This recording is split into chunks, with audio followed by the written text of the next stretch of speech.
Hello అండి. నమస్తే. ఎలా ఉన్నారందరూ? Welcome back to our channel.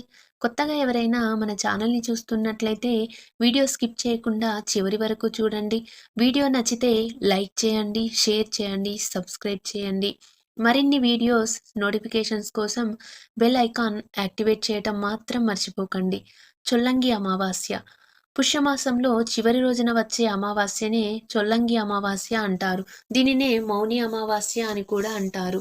సంవత్సరంలో 12 అమావాస్యలు ఉన్నప్పటికీ పుష్యమాసంలో వచ్చేటువంటి ఈ అమావాస్య ప్రత్యేకమైనది.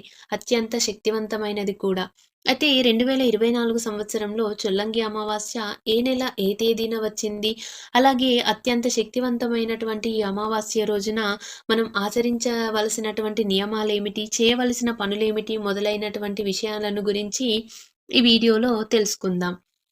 విష్ణుమూర్తి భూమి మీద వైద్య వీర రాఘవ స్వామి రూపంలో అవతరించిన దినంనే ఈ చొల్లంగి అమావాస్య. స్వామివారి పేరులోనే వైద్యం అనే పదం ఉంది. స్వామివారి చిత్రపటంను గమనించినట్లయితే స్వామివారి తల కిందే మందుల పెట్టె ఉంటుంది. అయితే ఈ రోజుకు రోగాలని హరించేటువంటి శక్తి ఉంటుందని ప్రతీతి.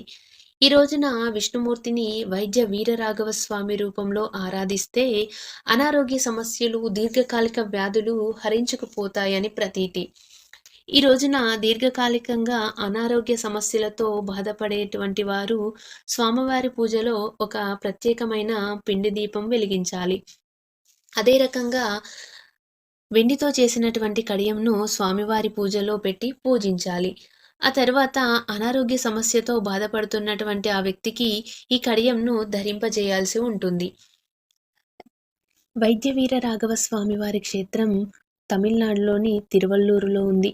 జీవితకాలంలో ఒక్కసారైనా సందర్శించాల్సినటువంటి క్షేత్రాల్లో తిరువల్లూరు ఒకటి. ఈ క్షేత్రంను సందర్శించినప్పుడు ఆ వెండి కడియంను స్వామివారి హుండీలో సమర్పించాలి. అలాగే ఆ క్షేత్రంలో ఉన్నటువంటి హృత్పాపనాశిని అనే పుష్కరిణిలో బెల్లం సమర్పించాలి. ఆ పుష్కరిణిలో స్నానం ఆచరించి స్వామివారికి నమస్కరించినట్లయితే దీర్ఘకాలికంగా ఉన్నటువంటి శారీరక, మానసిక వ్యాధుల నుండి ఉపశమనం లభిస్తుందని ప్రతీతి. ఆరోగ్య సమస్యలతో బాధపడేవారు మాత్రమే కాదు, నిత్యం ఆరోగ్యంగా ఉండాలని భావించేవారు నిస్సంకోచంగా స్వామివారి పూజని ఆచరించవచ్చును. ఈ రోజున ఉదయం లేదా సాయంత్రం పూట ప్రత్యేక పీఠం పెట్టి అయినా లేదంటే పూజ గదిలోనే అయినా పూజను చేసుకోవచ్చు. పూజని ఆచరించాలనుకునేవారు శుచిగా శుభ్రంగా ఉండి ఉపవాసం ఉండి భూసేనం చేయటం ఉత్తమం.